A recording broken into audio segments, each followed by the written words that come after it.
Kang Romo untuk membawa renungan. Terima kasih. Baik, selamat malam semuanya. Saya ini dulu ya sebentar. Eh, Harapan yang tak pernah padam. Ya, ini saya berikan karena seringkali orang salah mengerti tentang apa yang saya sampaikan ini. Ya, sehingga kita memang benar-benar harus eh, mengerti konteksnya agar kita tidak mengalami salah mengerti ya. Harapan yang tidak pernah padam. Ini yang ngomong siapa? Ini saya bahasakan sendiri. Sebetulnya eh, di firmannya tidak begitu, cuma saya bahasakan sendiri. Harapan yang tak pernah padam. Tetapi dari perikop itu Yohanes 10:27 sampai 29 ya. Saya bacakan dulu supaya mengerti semua ya. Yohanes 10:27-29. Domba-dombaku mendengarkan suaraku dan aku mengenal mereka dan mereka mengikuti aku dan aku memberikan hidup yang kekal kepada mereka dan mereka pasti tidak akan binasa selama-lamanya. Dan seorang pun tidak akan merebut mereka dari tanganku. Bapakku yang memberikan mereka kepadaku lebih besar daripada siapapun. Dan seorang pun tidak dapat merebut mereka dari tangan Bapa. Dari ayat 27 sampai 29 itu, ya, yang saya bahasakan dengan bahasa saya sendiri, sebetulnya harusnya kalau sesuai dengan Injil yang kita dengar barusan, itu tadi di ayat 29 ya, bahwa tidak seorang pun akan merebut mereka dari tangan Bapakku yang memberikan mereka kepadaku lebih besar dari siapapun. Romo Dan tak mukanya nggak seorang kelihatan, Romo. apa? Mukanya nggak kelihatan. Nah, Lo itu ada kelihatan. kan? Ya.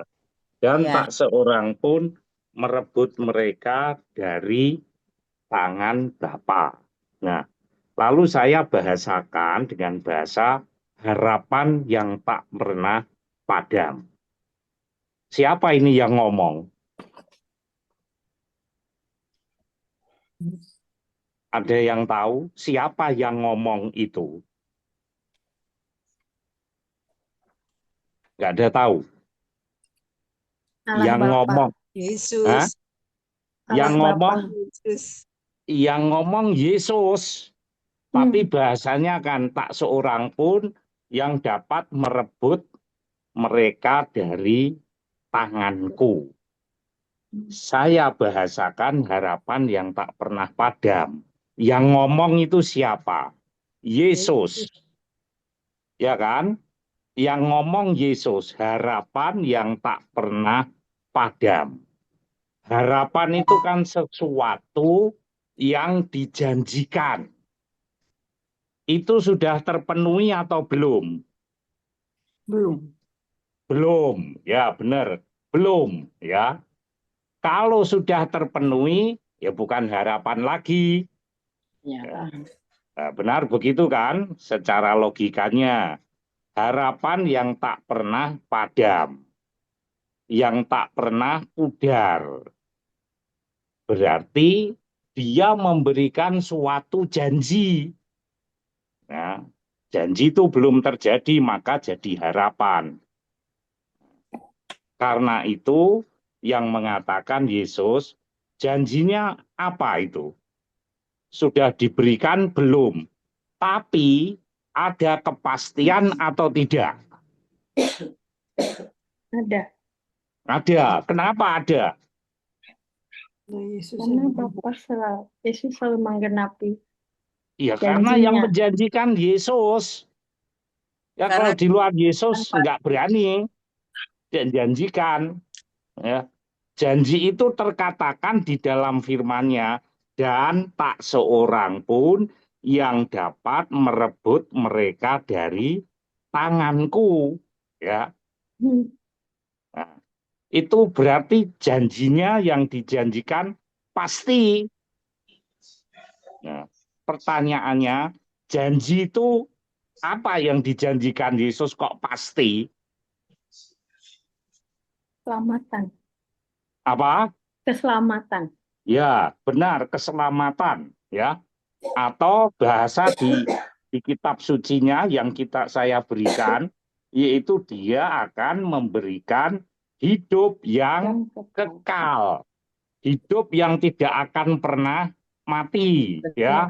Nah, ini yang seringkali disalahpahami banyak orang Kristen ataupun Katolik. Dikira Yesus memberikan janji-janji tentang materi, kesuksesan. Maka kan sekarang gencar sekali teologi kemakmuran, berkat-berkat Allah, seperti itu. Yesus gak pernah janjikan begitu kok. Coba dilihat di semua firman-Nya. Dia tidak pernah menjanjikan hal demikian yang berhubungan dengan materi. Banyak orang kecewa meninggalkan Yesus. Gara-gara apa? Tidak sesuai dengan apa yang diharapkan sama orang-orang. Dikira misalnya dengan jadi ikut Yesus, segala usahanya diberkati. Yesus gak ngomong begitu kalau kamu ikut aku. Ya. Tapi seringkali malah terjadi Yesus itu mengikut Yesus mengalami banyak penderitaan. Nah, supaya kita itu tidak tergiur dengan Kristen-Kristen denominasi Abang yang telepon nggak pasal menyatakan itu siapa? Apa namanya? janji Yesus itu janji soal Aku bapak dia apa berkat bapaknya? seperti itu. Ada kalau keren tuh ahi Kan aneh kalau janjinya seperti itu. Ya, kalau ada waktu. janjinya pasti yaitu hidup kekal atau keselamatan. Nah, masalahnya orang-orang yang dijanjiin ini percaya apa enggak bahwa setelah ini ada kehidupan lagi. Ya, kalau tidak percaya, ya percuma dijanjinin pasti kayak apa, ya orang tidak akan enggak akan percaya. Ya. Dia harus percaya lebih dulu, ada enggak kehidupan setelah kematian. Nah, kalau kita melihat setelah satu yang pertama dari bacaan Injil, pernah dengar Bapak Ibu saudara-saudara bahwa pada waktu Lazarus dan orang kaya, setelah mereka mati semua, ada kehidupan lagi enggak itu? Ada. Ada kan? Yang satu orang kaya, aduh aku ini kehausan. Yang satu, wah di pangkuan Abraham.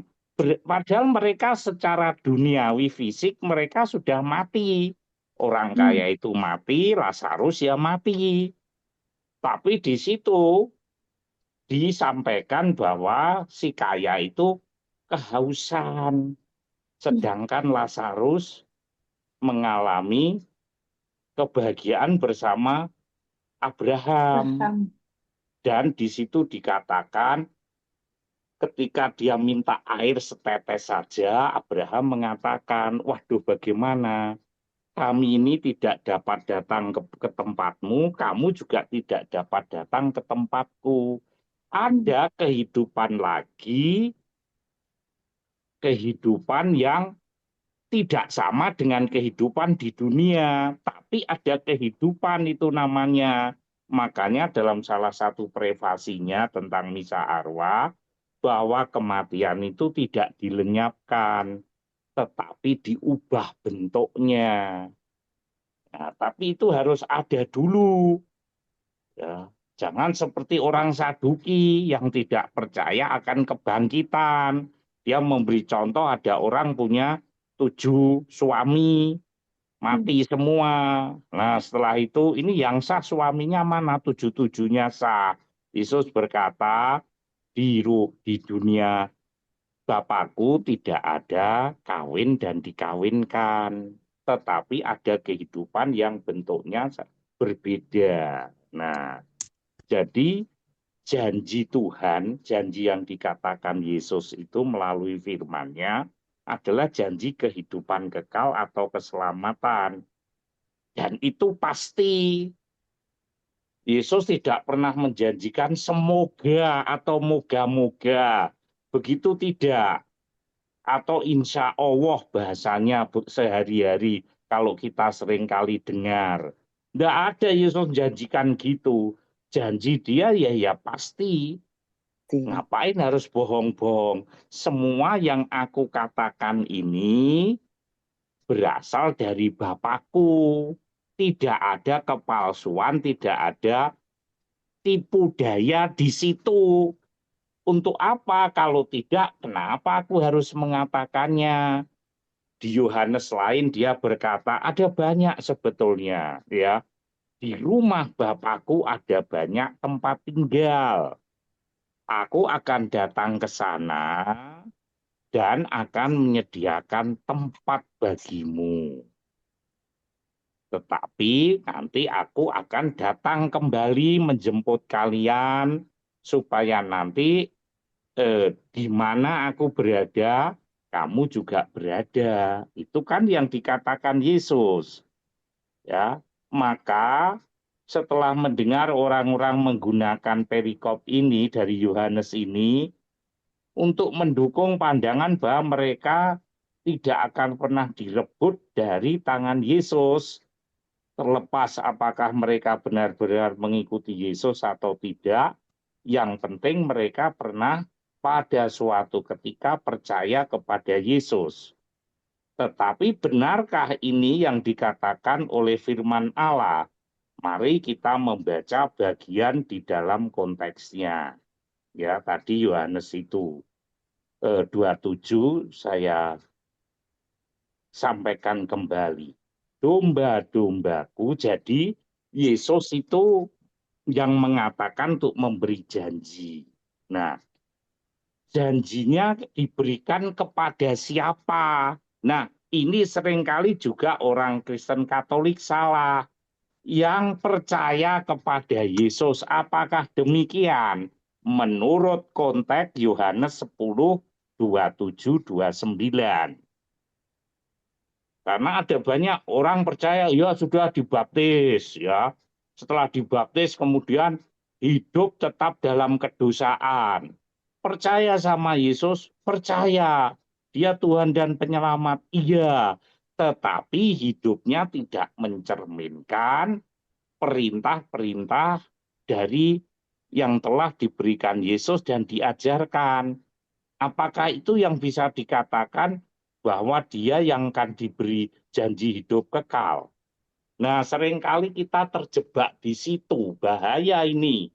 Ya, oh aku sudah percaya sama Yesus, aku sudah dibaptis. Apakah demikian? Menurut konteks ini, mari kita lihat di Yohanes 10:27 dulu ya.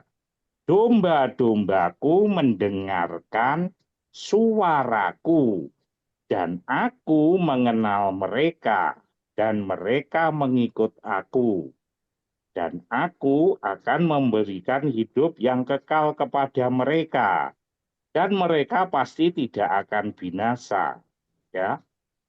Dan seterusnya sampai ayat 29. Nah, janji tentang kehidupan kekal, yaitu aku memberikan hidup yang kekal kepada mereka, dan mereka pasti tidak akan binasa sampai selama-lamanya. Nah, ini janji yang pasti, dan seorang pun tidak akan merebut mereka dari tanganku. Adalah janji yang diperuntukkan bagi mereka yang disebut di dalam ayat 27 itu. Jadi janji kehidupan kekal diberikan persisnya yang dikatakan Yesus, yaitu kepada mereka yang dikatakan di sini. Domba-dombaku mendengarkan suaraku.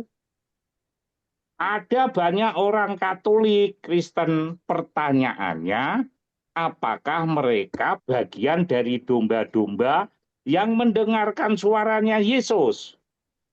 Kan seringkali tidak. Mbok suarane siapa yang lebih didengarkan dan dijalani? Nah, baru sekarang kita tahu, ya kan? Memang, tapi kriterianya sudah jelas, yaitu apa? Domba-dombaku mendengarkan suaraku. Ada banyak domba-domba Yesus yang tidak mau mendengarkan suaranya. Itu suara siapa yang didengar? Ya. Dan mereka mendengar suaraku sehingga apa? Aku mengenal mereka dan mereka mengikut aku. Pokoknya orang yang sudah percaya sama Yesus, ada kriterianya, dia akan mendengarkan suaranya Yesus. Dan setiap orang yang mendengarkan suaranya Yesus, pasti Yesus mengenal. Cirinya seperti itu. Ya, orang hidup dalam kedosaan terus kan tidak mendengarkan suaranya. Ya, mungkin mereka ada di dalam dombanya Yesus, tetapi bahwa apakah mereka mendengarkan suaranya Yesus? Kalau mendengarkan, pasti Yesus tahu. Dan tidak bisa ditipu itu. Ya. Nah, ini yang paling penting, ya. Dan aku mengenal mereka, dan mereka mengikut aku. Kalau mendengar suaranya Yesus, pasti mengikuti Yesus. Karena itu tidak bisa ditipu, itu satu paket. Kalau mendengarkan suaranya, pasti ngikut Yesus. Mendengar suara Yesus, ya nggak mungkin mereka akan ngikut Yesus, ngikut suara lain. Nah, jadi janji hidup kekal itu hanya akan diberikan kepada domba-domba itu semua manusia yang mendengarkan suaranya Yesus. Ya, semua itu kan ya domba-dombanya. Ada yang di dalam kandang, dia, tapi ada domba-domba yang di luar kandang. Tapi Yesus juga memberikan kesempatan. Domba-domba yang di luar, ayo kita bawa juga. Nah, tetapi masalahnya apakah mereka mendengarkan suaranya Yesus? Apakah domba itu mendengarkan perintahnya? Misalnya disuruh ke sana, ayo lurus, lurus. Nah, itu kan dia kan gembala. Kadang-kadang kan domba itu mau belok-belok sendiri. Jangan-jangan kita domba yang belok-belok sendiri itu udah disuruh jalan. Ayo lurus, lurus. Yesus kan jalan yang lurus itu, jalan kebenaran. Kita belok-belok sendiri. Contohnya yang paling konkret gimana, Romo? Contoh kalau mendengar suaranya Yesus, aku berkata kepadamu, kalau kamu dibenci orang, hukum dunia mengatakan, balaslah dia, mata ganti mata, gigi ganti gigi. Tetapi sekarang aku berkata kepadamu, kalau ada orang yang membencimu, aku berkata, doakan mereka. Kan begitu kata Yesus. Suaranya dia. Mintakan berkat dan ampunilah. Nah, misalnya suatu saat saudara mengalami itu. Apakah Anda mau berdoa untuk mereka yang membenci atau menganiaya kamu, menyakiti kamu? Apakah kamu mau memintakan berkat? Apakah kamu mau mengampuni mereka? Nah, kalau tidak mau, apakah itu mendengar suaranya gembala itu? Mendengar apa tidak? Tidak. Nah, tidak.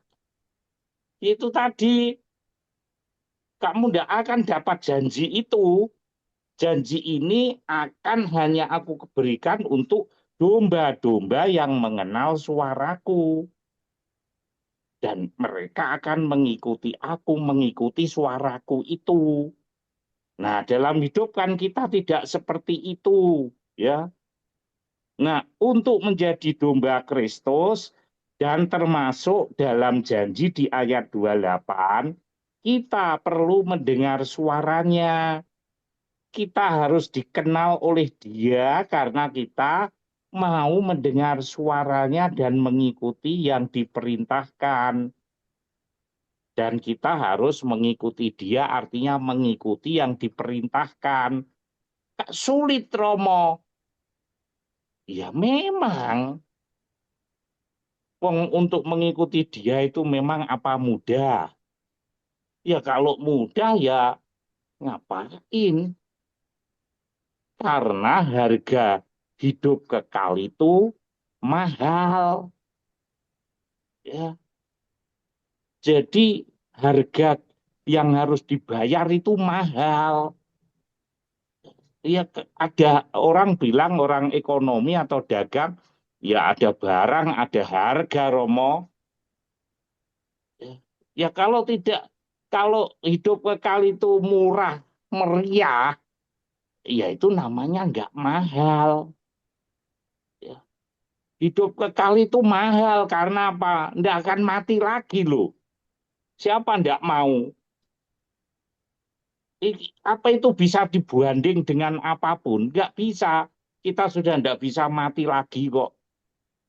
Nah, itu, tapi harganya mahal. Karena itu mereka harus mengenal dan mengikuti aku, mendengarkan suaraku.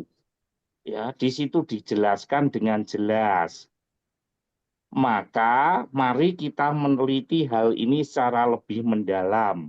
Apa itu arti dan mereka harus mengikuti aku, mengikuti Yesus. Apa itu arti mengikuti Kristus? Apakah itu berarti bahwa pernah di masa lalu membuat sebuah pengakuan iman? Ya, aku mau menerima Yesus dan sejak saat itu secara otomatis dan untuk selamanya ia termasuk kepada orang-orang yang mengikuti Dia. Apakah seperti itu? Apakah seseorang yang percaya bahwa Yesus setelah anak yang adalah anak Allah tetapi kemudian berbalik dari hidup menurut daging, termasuk orang yang akan menerima janji Yesus di Yohanes 10:27-29? Apakah orang seperti itu benar-benar mengikuti Kristus? Mari kita biarkan Tuhan menjelaskan apa yang perlu dilakukan oleh orang-orang yang mau mengikuti Dia. Apa itu arti mengikuti Dia? Kita lihat di Lukas, ya. Mungkin kalau itu bisa ditayangkan di Lukas 9:23-24 atau ditulislah, nanti dibaca setelah ini, ya, bisa dibaca setelah Zoom ini, ya. Arti mengikuti Yesus itu ada di Lukas 9:23-24. Katanya kepada mereka semua, setiap orang, ya, yang mau mengikut aku, nah itu kan tadi, dia harus mengikut aku, dijabarkan oleh Yesus. Jadi kita tidak boleh menjabarkan mengikuti Yesus itu nurut pikiran kita sendiri, yang nggak bisa. Harus ngikuti apa yang dijabarkan Yesus tentang mengikuti Dia. Kesalahan kita itu begitu seringkali. Ya, jadi bukan yang dimaksud Yesus, tapi yang dimaksud kita kan tidak cocok, wong dia yang janjikan kok ya. Setiap orang yang mau mengikut aku, itu lihat, dia harus menyangkal dirinya, memikul salibnya setiap hari, dan mengikut aku. Karena barang siapa mau menyelamatkan nyawanya, ia akan kehilangan nyawanya.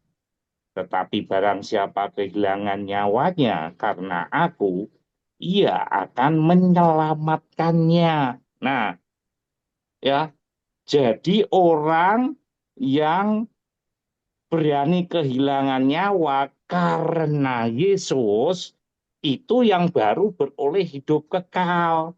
Bukan karena orang yang mau memberikan hidupnya karena misalnya satu bentuk kejahatan. Enggak bisa. Ya, karena hanya Yesus kita kehilangan nyawa karena iman kepada Yesus. Misalnya kita mau dibunuh karena kita seorang Kristen. Nah, sampai hari ini kan terjadi. Martir-martir itu dibunuh hanya karena mengimani Yesus. Bukan karena ia dibunuh karena satu perbuatan jahat. Tidak. Untuk apa?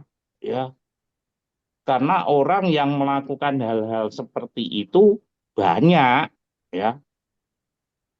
Karena ada kadang-kadang orang yang melakukan bom bunuh diri. Nah, itu ya mati, kehilangan nyawa. Tapi apakah itu karena Yesus? Bukan. Karena ajaran lain yang mungkin menjanjikan hidup kekal yang beda. Yang tadi ada pesta-pesta seks kayak gitu. Enggak ada. Janji Yesus tidak begitu kok. Ya. Karena barang siapa mau menyelamatkan nyawanya, ia akan kehilangan nyawanya. Dan kalau dia kehilangan nyawanya karena aku, ia akan menyelamatkannya. Karena banyak orang kehilangan nyawa, harta benda bukan karena Yesus, ya karena kepentingannya sendiri, karena ajaran-ajaran lain seperti itu banyak, ya. Juga di Matius 10:38 dijelaskan, barang siapa tidak memikul salibnya dan mengikut aku, ia tidak layak bagiku. Nah itu, sudah jelas dari Lukas dan Matius arti mengikuti dia itu apa? Menyangkal diri, memikul salib, baru dia layak bagiku. Yaitu domba-domba yang pasti mendengar suaraku, dia tidak takut untuk menyangkal diri. Menyangkal diri itu artinya apa? Karena itu yang paling berat dalam hidup. Kita menyangkal kedagingan kita itu tidak mudah. Kita seringkali malah mengikuti kedagingan kita. Nah, ya. Karena itu untuk mengikut Kristus, kita harus memikul salib. Orang harus berani mengambil resiko untuk mengikut Yesus. Banyak orang mau mengikut Yesus tapi tidak mau ambil resiko. Kata orang-orang kudus, orang yang tidak berani mengambil resiko selama hidupnya untuk mengikut Yesus, dia orang paling tolol sedunia. Kata orang-orang kudus itu. Karena mereka mengalami untuk mengikuti Yesus, ya, mereka harus mengambil resiko, berani mengambil resiko untuk apa? Untuk menderita. Karena Yesus sudah mengatakan, nggak ada kalau dia tidak berani mengambil resiko mengikuti Yesus. Yesus sudah bilang, karena namaku kamu akan dibenci banyak orang. Kamu akan diancam. Bahkan kamu akan dibunuh. Ada di antaramu yang dibunuh. Kan sudah jelas itu. Jadi kalau kita itu mau mengikuti dia tidak berani ambil risiko, ya kita tidak termasuk apa yang dijanjikan Yesus. Ya. Karena itu mengikut Yesus mengandung makna bergerak maju, ya, dengan segala resikonya. Mengikut Kristus adalah sesuatu yang dinamis, tidak statis, sesuatu yang menuntut kita untuk bergerak maju, bergerak di belakang Kristus.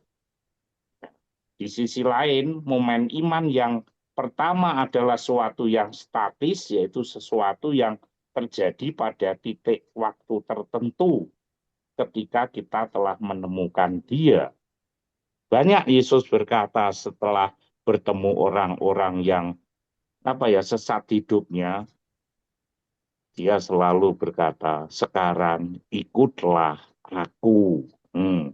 Sudah jelas kan dari situ. Karena itu saudara-saudara yang terkasih, itulah orang-orang yang akan menerima janji itu. Maka tidak pernah padam, ya.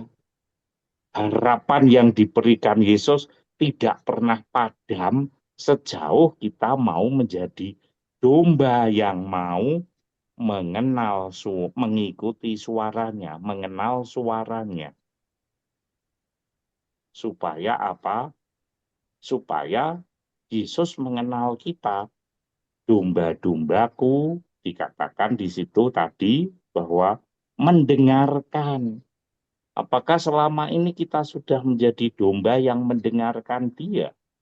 Rasanya kok jauh. Karena itu kita harus berlari dengan tekun dalam pertandingan iman untuk mencapai garis akhir dengan mata yang tertuju hanya kepada Kristus, yaitu Sang Pemimpin kita. Sebagaimana kita baca dalam 1 Yohanes 2, 10-11. Barang siapa mau mengasihi saudaranya, ia tetap berada di dalam terang, dan di dalam dia tidak ada penyesatan. Tetapi barang siapa membenci saudaranya, ia berada di dalam kegelapan, dan hidup dalam kegelapan. Ia tidak tahu kemana ia pergi, karena kegelapan itu telah membutakan hatinya. Dari situ kita menjadi jelas ya, saudara-saudara, bahwa Yohanes tidak mengatakan kita pernah percaya pada Yesus, maka otomatis kita akan hidup di dalam hidup kekal itu atau terangnya, dan tetap mengikut Yesus untuk selama-lamanya. Sebaliknya, mengikut Yesus adalah sesuatu yang harus kita lakukan setiap hari. Sebagai contoh, misalnya, orang-orang yang membenci saudaranya, mereka sedang berjalan dalam kegelapan, dan mereka bukan pengikut Yesus pasti, karena tidak mendengar suaranya.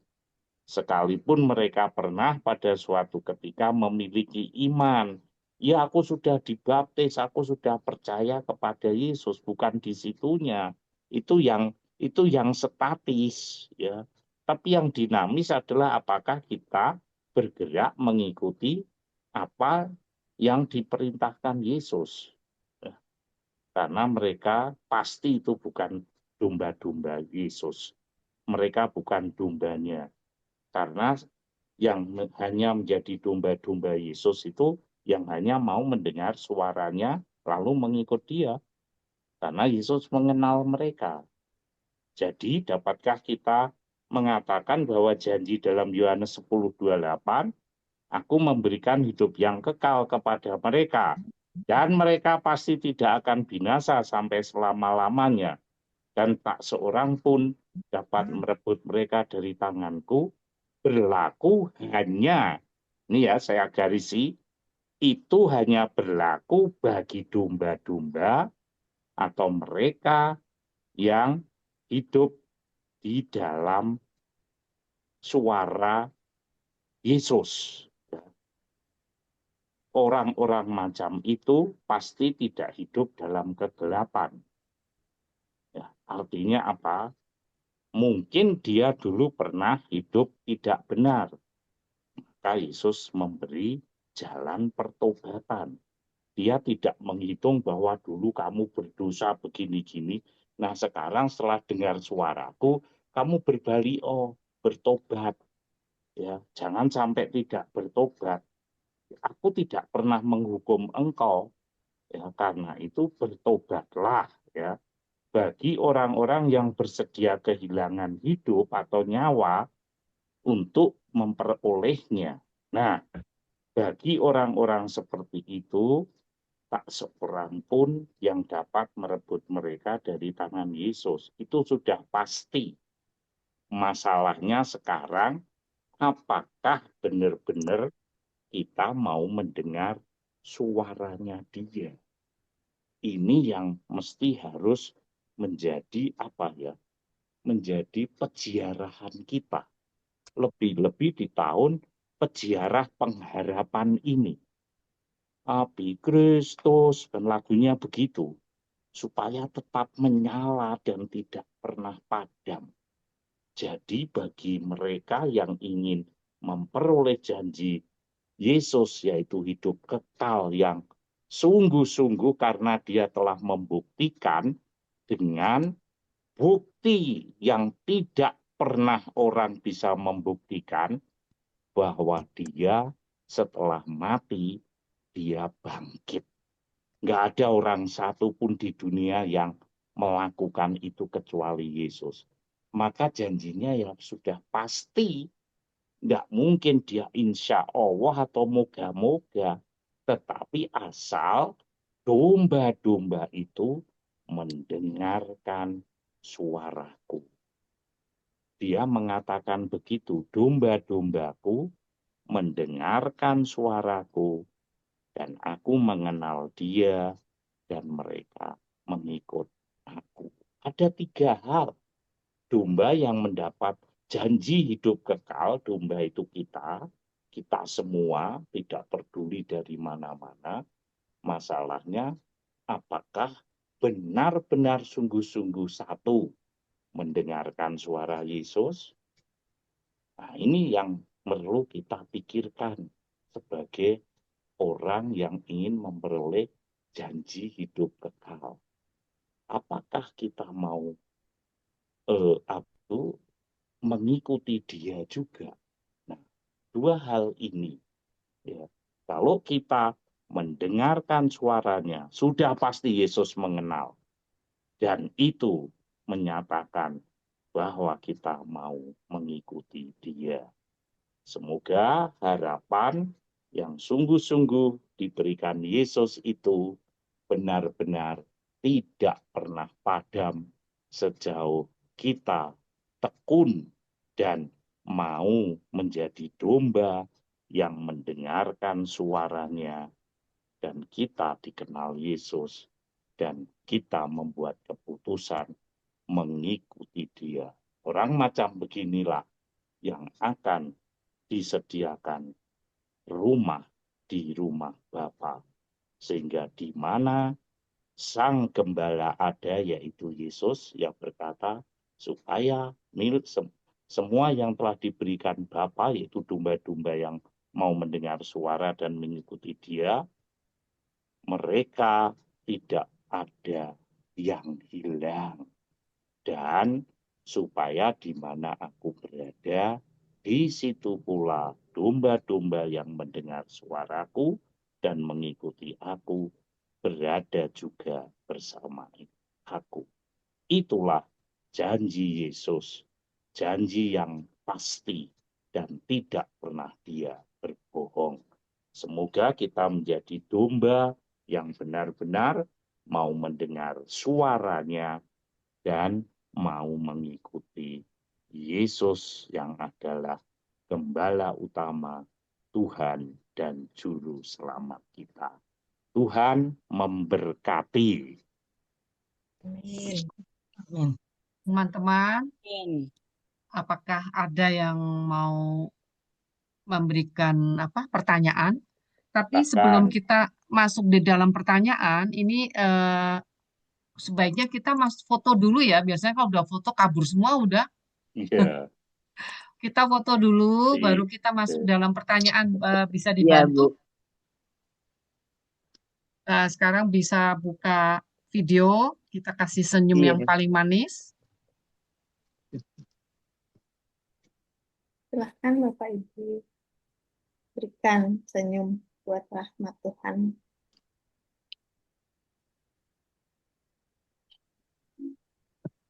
Tuh.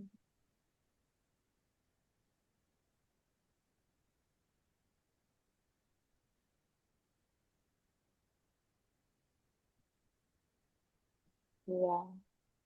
Oke. Ya. Iya, Bu. Baik Bapak Ibu, kalau ada yang mau bertanya, belum Mari ada. silakan. Kalau nggak ada, saya isi dulu ya Romo. Ini Oke. prioritas nih karena nggak ada yang nanya. Ya. Romo, ini kalau saya sudah dengar uraian dari Romo bahwa yang janji kekal itu adalah pertama yang mendengar suaranya, mau Ya. mengikuti dia, dikenal oleh dia. Hmm. Sekarang begini Romo, kalau ada kan bilang keselamatan tidak hanya di gereja Katolik, itu ada juga pernyataan. Lalu Ya. istimewanya kita nih apa Romo? Sudah dibaptis, ikut misa setiap hari, janji kekal itu nggak pasti, nggak ada istimewanya dengan misalnya nih maaf, orang yang mungkin tidak satu keyakinan dengan kita, tapi di luar hidupnya benar. Jadi apa sih istimewanya? Yang kita dibaptis, kita ngikutin segala macam devosi-devosi. Apa istimewanya Romo? Kalau memang Istimewanya kita diberi meterai, sedangkan mereka yang tidak hidup dalam persekutuan dengan dia tidak ada meterainya. tapi Kan meterai itu meterai. juga nggak berfungsi Romo. Kalau itu kan bilang mendengar. Berarti kalau kita misalnya nih Romo, kalau yang sebelah Ya, harus denominasi, dilihat bahwa itu hanya sarana saja. Baptisan itu sarana. Ya. Artinya bahwa apa? Benar di luar gereja ada keselamatan. Itu supaya Allah itu adil. Ya. Tetapi satu-satunya keselamatan hanya di dalam Yesus Kristus. Itu berbeda. Artinya di luar gereja ada keselamatan, ada. Tetapi satu-satunya keselamatan adalah di dalam diri Yesus. Kalau orang mendengar suara Yesus, hidup benar, ya tentu itulah salah satu domba yang mendengar suara. Ya. Kita itu diberi kekhususan. Jadi kita jauh lebih mudah mengikuti dia. Sementara mereka hanya berdasarkan hal-hal yang mereka tidak tahu, tapi mereka hanya berdasarkan ini hidup benar. Itu kan tahu dia ukuran benar. Contoh misalnya, membunuh orang lain yang tidak salah. Itu pasti mereka tahu itu dosa. Ya. Nah, seperti itu contohnya misalnya, ya. Tetapi kita dibaptis ini, kita diberi kemudahan. Upamanya, kita itu sudah, kalau orang jalan itu loh, jalan di tol sama tidak di tol, lebih aman mana? Dalam arti tertentu. Dan lebih cepat lewat mana? ya, cepatnya lewat tol Romo. Nah, cepat. Tapi apakah dia pasti sampai selamat di tujuan? Tunggu bentar. Belum tentu. 10 menit. Kan, sama aja seperti itu. Tapi kita kan diberi kemudahan di tol.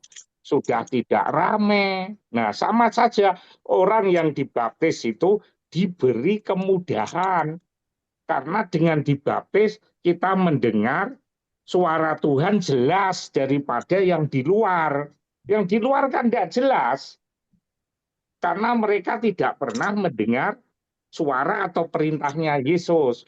Mereka tidak diajari kalau kamu itu ada orang yang membenci kamu, mereka diajari cuma membalas. Kan masih mencari-cari mereka. Sedangkan kalau kita dibaptis ada di dalam Dia, kita mendengar firman-Nya. Mereka tidak mendengar. Dan firman-Nya kan sudah jelas itu tadi. Sementara di tempat lain dia mendengar suara yang beda. Nah ini kan susah kita itu mencerna begitu. Sementara kalau kita ada di dalam dia, di kandangnya, ya, itu kan jauh lebih mudah mencernanya. Lah kalau kamu sudah dikasih free pass seperti itu, kok nggak bisa pakai, itu salahmu. Nah kan sama seperti itu. Tapi bukan free passmu yang membuat kamu bisa masuk ke gedung itu. Lah free passmu nggak mbok gunakan, istilahnya apa? Ketika Ya, kamu mau masuk ke gedung film, lah free passnya lali gak digowo. Nah, apa bisa? Ya, Romo, kalau saya mengartikan begini, Romo, kalau dalam pemikiran sederhana, jadi kita berjalan sama-sama di tempat yang gelap. Tetapi iya. kalau seorang Kristiani, seorang Katolik, itu Hmm, kita memang pandangan kita hanya setengah meter, tapi kita ada yang nuntun, ada yang ngasih cahaya untuk setiap hmm. setengah meter, Ya sedangkan mereka itu, mencari-cari dalam gelap. Itu aja mencari-cari. bisa ya. Ya, iya, sama seperti itu. Ya, ya, Romo. Nah, ini Hmm, sudah ada pertanyaan kedua, Romo. Silakan, ya, Ibu Helena ya. ya. Ya, malam Romo. Selamat malam. Saya mau tanya Romo, bagaimana dengan Hmm, orang yang mungkin tinggalnya itu nggak pernah pegang HP, dia nggak bisa hmm, tahu Yesus itu siapa, memang hmm, country-nya atau negaranya itu hmm, bukan Kristen atau Katolik, dan hmm, contohnya mungkin kayak daerah Nepal ya kayaknya setahu saya ya, mereka itu kayak yang wanitanya hmm, itu ketika udah menikah itu pun nggak boleh keluar rumah. hmm, Seperti itu Romo. Jadi dia nggak punya kesempatan untuk kenal Yesus itu hmm, bagaimana Romo. Tapi kehidupannya mungkin dia jadi orang yang baik gitu.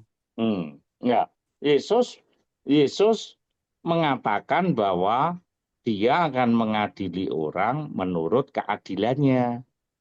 Kita Hmm. kehidupan. Artinya menurut keadilan itu ya beda dengan orang yang sudah mengenal dengan yang tidak.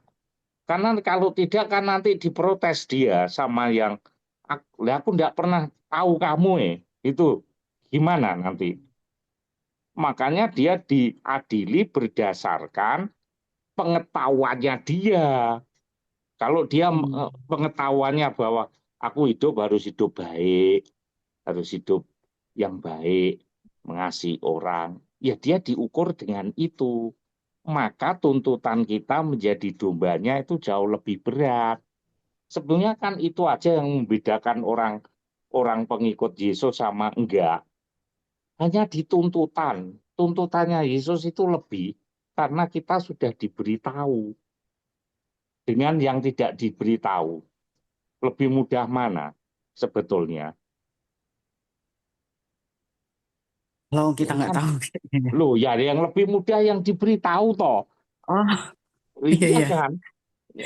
Misalnya ada satu rahasia, terus Hmm. ibu sudah tak kasih tanda-tandanya.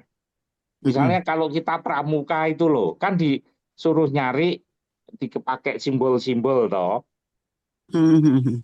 dituntun supaya lewat tanda-tanda ini kok sampai ke tempatnya kan gitu. Iya benar. Nah, yang satu tidak diberi tanda itu. Hmm. Nah, lebih mudah mana sebetulnya? Yang Iya dikasih tanda. rambu-rambu, kan begitu. Iya Nah, kita dikasih rambu-rambu nggak kita pakai, iya salahnya betul. sendiri. Iya. Iya.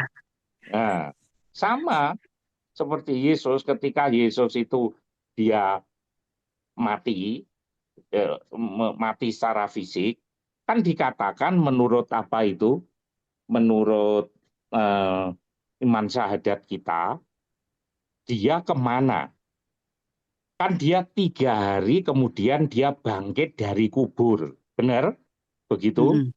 Nah, Ya, yang 2 hari kemana dia? Ayo. ke ke ini satu tempat yang Nah, turun ke tempat penantian. ya teman-teman Ke tempat penantian itu mana? yang Orang-orang ada dulu yang roh-roh ya. lahir sebelum Yesus. Itu Ya, kan tidak kenal Yesus. Ada nggak iya, orang-orang yang lahir sebelum Yesus? Maksudnya ada Yesus di banyak. dunia? Ada kan? Mm-mm. Nah, Yesus datang ke situ. Karena mereka Mm-mm. belum bisa masuk ke sana. Yesus datang, iki lo aku dulu sing mbok imani ning kowe gak pernah ngerti karena kamu secara manusiawi kamu lahir dulu. Kan sebelum Yesus lahir kan juga ada manusia yang sudah hidup. Iya, Iya, tapi kan tidak bisa masuk. Wong yang bawa surga belum buka kunci, belum buka surganya kok. iya, Ya kan dia tunggu. Nah, Yesus datang ke situ untuk membawa mereka dan menyatakan kepada apa itu makhluk-makhluk yang ada di situ, malaikat ini loh, Mm. aku datang ke sini mau menunjukkan ke kamu bahwa Mm. aku sudah mengalahkan maut. Dan itu karena itu aku membawa mereka yang dulu mengimaniku, tapi mereka tidak tahu aku. Tapi mereka tahu hidup baik, hidup benar, ya itu saya bawa. Nah, kan sama aja begitu. Iya, Nah, makanya kita bersyukur. Di satu sisi kue lebih kenal, ya dituntut lebih jauh. Ibu punya anak, yang satu lebih tua, yang satu lebih muda. Yang dituntut lebih lebih dari yang lain siapa? Yang lebih besar atau yang kecil? Wah, yang Yang lebih tua besar. lebih kan tua. sama aja karena yang tua lebih dulu sudah diberitahu ini. Nggak mungkin dipadakno, Iya, iya, kan sama aja. iya. Nah, kita murid-murid dia, kita lebih banyak hal. Sudah perintahnya jelas. Seperti itu, kamu jangan dengarkan. Setelah aku ada banyak nabi-nabi palsu. Nah, kayak gitu. Itu kan sudah jelas. Sementara yang sana, enggak dikasih tahu seperti itu. Terus juga supaya tidak tersesat. Loh, kamu kalau mau ikut aku tidak menjanjikan ini, kan wis pasti itu. Nah, supaya kita itu mengikuti dia benar-benar kita berani mengambil risiko karena sudah disampaikan. Kalau kamu mengikuti aku dan karena namaku, kamu akan dibenci banyak orang. Loh, didudono jelas loh. Supaya kowe engko gak kaget tuh. Ternyata aku dibenci wong akeh mau ngikut dia, kan gak kaget. Nah, maka banyak orang yang seperti itu aneh dengar-dengar begitu. Nah, orang-orang teroris, bagaimana mereka itu bisa terkejut ketika mereka mendengar apa itu loh. Orang ini dulu mau saya bunuh, lah sekarang kok malah aku itu diampuni. Nah, itu kaget mereka. Karena mereka tidak pernah dengar gitu-gitu. Aku mau bantai yo tak bales. Lah ini kok malah disuruh mengampuni. Ini kan aneh. Itu bikin nggak bisa tidur dia. Karena dalam pikirannya teroris nggak ada begitu. Siapa yang kamu membantai saya, ya tak bantai. Iki kok ada orang wis dibantai kok disuruh mengampuni. Iki itu membuat shock mereka. Ini kata-kata apa ini? Ini ajaran dari mana? Gitu kan mesti mereka. Nah, kita yang bersyukur karena sudah diberitahu semua sudah kukatakan kepadamu. Nah, supaya kamu ketika itu terjadi, kamu tidak apa itu kan pernah dia berkata pada murid-muridnya begitu. Hal ini ku beritahukan kepadamu lebih dulu supaya jika ini terjadi engkau tidak terkejut, gampangannya gitulah. Kan ada kata-kata Yesus kepada murid-murid. hal ini kusampaikan kepadamu, jika suatu saat nanti hal itu terjadi, kau ingat, kamu tidak ngumpat-ngumpat saya. Kok gak mbok omongin enek ngene iki dhisik. Wis tak omongi. Begitu. Ya, ya, Romo. Oke. Ini ada pertanyaan berikutnya, Romo, dari Oke, Ibu baik. Silva. Ada yang tidak mau, Romo, ada yang tidak mau dibaptis, namun percaya Yesus. Di mana posisinya? Atau banyak orang Katolik tidak mau berdoa, lalu minta didoakan. Bagaimana posisinya? Nah, ini Romo. Posisinya itu tadi kata-kata Yesus. Kau mendengar suaraku enggak? Suara yang diperintahkan gembala, bukan soal percaya. Ya Romo percaya Yesus itu Tuhan. Yo percaya sampai mati, yo percaya. Tapi apakah jaminan aku mau mendengarkan dan mengikuti suaranya? Ayo, kan enggak. Kriterianya itu mendengar suaraku dan mengikutinya. Bukan karena kamu tidak dibaptis atau dibaptisnya. Kok dibaptis gak mau mendengarkan suaraku? Gini loh, di satu sisi kita percaya dia, di sisi lain kita tidak mau mendengarkan dan mengikuti suara atau perintahnya. Itu bertentangan namanya. Kalau bahasa kesalehan, iki munafik. Ya gitu loh. Di satu sisi dia percaya kepadaku, di sisi lain dia tidak mau mendengarkan suaraku. Itu kak bertentangan. Nah, sama aja dengan begitu orang-orang yang seperti itu. Nah, jadi Yesus gak bisa ditipu. Kita bisa ditipu dengan itu. Yo wis aku percaya kowe padamu. Tapi ketika kita tidak berada dalam, kan kita nggak tahu. Tapi Yesus tahu itu loh masalahnya. Makanya dia ngomong seperti itu. Jangan kamu jadi orang. Kalau cara hidup keagamaanmu tidak melebihi cara hidup orang ahli Taurat dan orang Farisi, ya itu kamu tidak masuk dalam kerajaan surga. Loh, sudah jelas kan kata-katanya Yesus itu di banyak tempat. Nah, jadi kriterianya hidup kekal itu bukan soal baptis atau tidak. Baptis itu tanda. Karena kamu itu umat terjanji. Sama orang ya Yahudi ketika dia dipilih menjadi bangsa pilihan, itu kan namanya umat terjanji. Dikasih itu apa enggak? Dikasih perjanjian apa enggak? Dikasih toh, perjanjiannya apa? Yaitu apa? 10 perintah Allah. Itu kan janjinya Allah Yahweh itu dengan bangsa terpilih. Ya misalnya kayak kalau sunat wis gampang. Kalau mau beroleh keselamatan, kata orang Yahudi dulu, kamu harus jadi orang Yahudi. Terus diapakan tandanya? Disunat.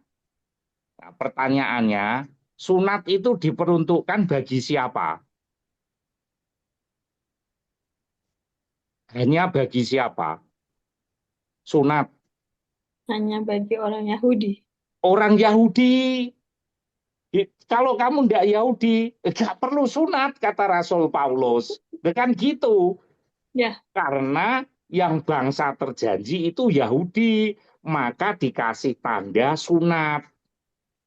Nah, bukan orang Arab sunat, tapi nggak tahu, dia bukan bangsa terjanji kok. Ya katanya hanya ikut milad Ibrahim. Loh, bukan, karena perjanjian itu terjadi dengan bangsa Yahudi, semua bangsa Yahudi dikasih tanda harus sunat. Tapi kalau orang Yunani yang mau beroleh keselamatan, perlu disunat enggak? Enggak. Ya enggak perlu, karena sunat itu cuma janji untuk orang. Nah, sama aja. Baptis itu hanya untuk orang siapa? Orang Kristen atau Katolik toh? Katolik. Nah, kalau dia percaya Yesus, tapi tidak mau jadi Katolik, apa perlu dibaptis? Nah, nggak perlu. Ya kan tidak Tidak. perlu. Tidak. Oke. Nah, seperti itu. Jadi harus dibedakan antara janji, kita itu juga umat terjanji, tapi sunat kita adalah sunat rohani, yaitu dibaptis. Maka kalau ada orang mau percaya Yesus tapi tidak mau dibaptis, ya sudah, karena dia bukan umat terjanji gitu aja. Nanti dia diadili menurut apa? Ya menurut Keyakinannya. perbuatan baiknya aja. Orang Itu bilang tapi buku kehidupannya ya. iya, tapi kan meraba-raba dia. Karena perbuatan baik itu kan tidak pasti juga, subjektif bagi orang. Membunuh itu darahnya kalau enggak sama-sama keyakinan, darahnya halal. Loh, lah piye iku? Dengan angel, Oh, karena membunuh anjing subjektif. ya salah kalau nggak Nah, perlu ya. makanya. Nah, itulah kita Oke. beruntung diberi pengajaran-pengajaran sama Yesus. Unggul, kita itu umat unggul, umat terpilih. Nah, begitu. Eh, Thank you, Romo. Oke, ada yang mau tanya lagi? oke.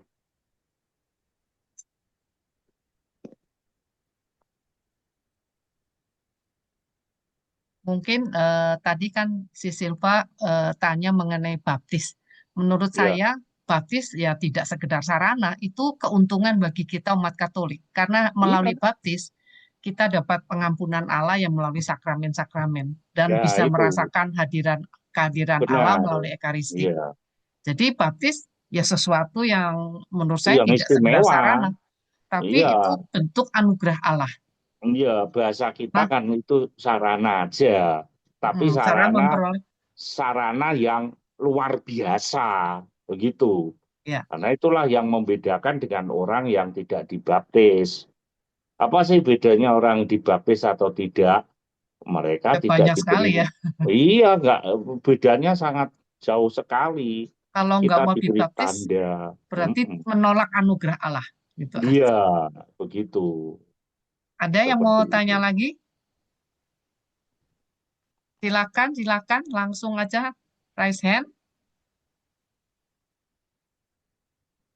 Orang dibaptis itu sama aja diberi itu senjata. Wong kita ini kan hidup perang dalam peperangan rohani. Lah kita dikasih alat, yang Hmm, situ tidak. Dari hmm, mana menang? hmm. Ya menang yang diberi alat toh. Ya, betul. Nah, baptis itu sebuah alat yang diberikan Tuhan untuk kita bisa menghancurkan musuh. Ya, Sedangkan yang satunya tidak diberi senjata, ya kalah kebanyakan. ya, betul. Iya kan, benar Ya, gitu betul. toh. Nah, maka kita bersyukur kalau dibaptis itu. Ayo, ada lagi Ayo, ada teman-teman? lagi? Langsung aja. Siapa? Ya, langsung.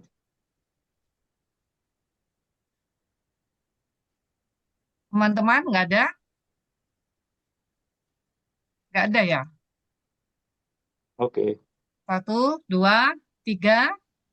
Kalau nggak ada, saya mohon Pak Gunawan untuk mungkin menyampaikan beberapa pengumuman, Pak. Ya, terima kasih Romo Otong yang telah mengajar kita pada malam hari ini. Semoga kita yang menerima pengajaran sungguh-sungguh bisa menjadi domba yang mendengar dan melakukan kehendak Tuhan. Sehingga di mana Tuhan berada, kita berada. Terima kasih Romo atas pengajarannya. Sama. Ya, juga terima kasih. Ini saya cuma mengajak bagi Bapak Ibu yang mau ikut berpartisipasi di dalam menyebarluaskan firman Tuhan, boleh memberikan persembahan kasihnya melalui BCA 504 028 5956 atas nama Regina Yoselin Lim. diucapkan banyak terima kasih kepada semua Bapak Ibu yang selalu memberikan persembahan kasih. Kiranya Tuhan Yesus memberkati. Juga terima kasih kepada para petugas pada malam hari ini. Ibu Yustisia yang telah membantu acara ini. Terima kasih Ibu Yus. Juga semua pemandu doa Koronka, Ibu Upi Ratnasari, Ibu Listio Harwani, Ibu Katarina, tadi yang diwakili, Ibu Helena Mariani, Ibu Endang Suciati, dan Ibu Alexander yang juga diwakili. Terima kasih semuanya. Semoga doa-doa kita dan intensi kita yang telah kita sampaikan di awal tadi sungguh-sungguh didengar dan dikabulkan oleh Tuhan. Terima kasih semuanya juga yang telah bergabung pada malam hari ini. Semoga kita semua mendapat berkat dari penuturan Romo pada malam hari ini. Terima kasih sekali lagi dan juga kepada semua admin daripada Komki. Saya mengucapkan terima kasih atas kerja kerasnya menyiapkan acara ini sehingga dapat berjalan dengan baik dan lancar. Oke, pengumuman. Kita akan bertemu kembali Rabu depan tanggal 3 Desember dengan Romo dan tema yang berbeda. Kita berjumpa kembali pada Rabu depan. Saya kembali kepada Bu Yus. Silakan, Bu. Eh, Terima kasih Pak Gun, teman-teman semua. Eh, Sebentar lagi kita akan tutup. Mohon Romo Otong untuk menutup dengan doa dan kemudian memberikan kita semua berkat. Silakan Baik. Romo. Ya, baik, mari kita menghadap pada Sang Gembala Agung yang telah memanggil kita supaya kita pertama-tama menjadi domba yang mau mendengarkan suaranya, lalu kita dikenal karena mendengarkan suaranya dan mau mengikuti apa yang diperintahkannya, mengikuti apa yang difirmankannya supaya kita benar-benar memperoleh hidup kekal yang Ia janjikan dan tidak ada seorang pun yang dapat mengambil kita daripadanya. Dalam nama Bapa dan Putra dan Roh Kudus. Amin. Amin. Allah Tritunggal yang Maha Kudus, selamat malam. Pada malam hari ini kami sangat bersyukur bahwa Engkau berkenan memberi pengajaran kepada kami semua melalui firman-firman-Mu. Sehingga kami mengerti benar bahwa janji itu tidak pernah Engkau ingkari, bahwa janji itu tidak pernah hanya harapan yang kosong, karena janji-Mu iya dan amin. Janji-Mu pasti. Tetapi kami juga harus memenuhi janji itu yang diberikan kepada kami, karena kami tahu bahwa bukan kami atau aku yang memilih kamu, tapi kamulah yang memilih kami. Dan Kau memberikan kepada kami meterai itu janji, sehingga kami harus melaksanakan karena kami harus Engkau beri kekhususan sebagai domba-Mu. Ajari kami untuk mengenal dan mendengarkan suara-Mu, agar kami mengikuti-Mu. Sehingga benar-benar kami memperoleh janji keselamatan itu di mana Engkau sendiri yang telah mengalahkan maut itu, yaitu bangkit dari kematian. Kami bersyukur bahwa kami hidup di era ini, sekalipun kami tidak hidup sebelum ataupun bersama Engkau pada waktu zamannya, tetapi Engkau mewariskan iman itu lewat para rasul, sehingga kami boleh juga mendengar suara-Mu yang dulu Engkau sampaikan 2000 tahun lebih di tanah Yahudi, sehingga sampai kepada kami yang ada di Indonesia dan berbagai belahan dunia. Sehingga Engkau memberikan amanat agung kepada kami, pergilah ke seluruh dunia, beritakanlah Injil, dan baptislah kepada mereka yang percaya dalam nama Bapa, Putra, dan Roh Kudus, dan ajarlah segala sesuatu yang telah aku lakukan kepadamu. Dan jangan takut, karena aku menyertai engkau sampai akhir zaman. Terima kasih Yesus atas janjimu itu menyertai kami, dan jika kami benar-benar mau menjadi domba-dombamu, kami harus tiap hari untuk mendengarkan suaramu yang ada di dalam firman-firman, sehingga kami semakin tekun untuk mendengarkan, membaca, merenungkan, untuk mengikuti Engkau, supaya kami sungguh-sungguh mentaati perintah dan kehendak-Mu. Sebab barang siapa melakukan kehendak-Mu, kami sama saja telah melakukan kehendak Bapa-Mu, sebab Engkau dan Bapa adalah satu. Seperti ketika Filipus bertanya, Yesus, tunjukkan Bapa itu kepadamu. Bahwa Engkau berkata, Filipus, barang siapa melihat aku, dia telah melihat Bapa, sebab aku dan Bapa adalah satu. Yesus, Sang Gembala Agung, janjimu, ya dan amin. Ajari kami untuk tetap berada di dalam Engkau, supaya kami selalu mendengarkan suara-Mu. Bentar lagi kami mau kembali ke tempat kami masing-masing, melanjutkan aktivitas kami, berkati istirahat kami, berkati tidur kami, berkati malam yang kami akan lalui ini, dengan berkat-Mu supaya besok dapat bangun kembali, semangat-semangat baru, melalui perantaraan Kristus Tuhan dan pengantara kami, yang hidup dan berkuasa, kini dan sepanjang segala masa. Amin. Amin. Tuhan bersamamu dan Dan bersama bersama rohmu. rohmu. Semoga saudara sekalian beserta seluruh anggota keluarga, komunitas-komunitas dimanapun berada, selalu dinaungi, dilindungi, dan dibimbing oleh berkat kesempurnaan Allah Tritunggal yang Maha Kudus, Bapa dan Putra dan Roh Kudus. Amin. Amin. Terima Terima kasih, kasih Romo. Romo.